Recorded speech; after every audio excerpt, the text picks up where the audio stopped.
আমি জানি একজন সুস্থ মানুষকে যখন পাগল বানিয়ে আটকে রাখা হয় তখন তার মানসিক অবস্থা কেমন হয়। ছি, ছি, ছি। অবশ্য তোমার এই অবস্থার জন্য পক্ষান্তরে আমি দায়ী। তবে মানুষ জানে, সমাজ জানে, তাই তোমার আপন বড় ভাই কি অবস্থা। চিৎকার করো না, আমার কথা এখনো শেষ হয়নি।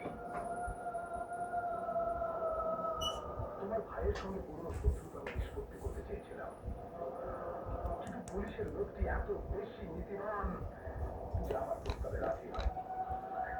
সুতরাং আমার যা করার আমি তাই করব।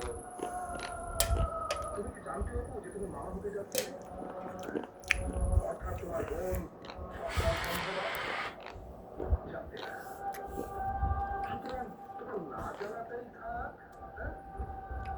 আজ তোমার বোনের গর্ভের অনাগত সন্তানকে আমি নষ্ট করবো সমুদ্র সৈকতে। পারলে একবার এসে দেখে যেও কে বেশি ক্ষমতাবান, তোমার ভাই না আমি।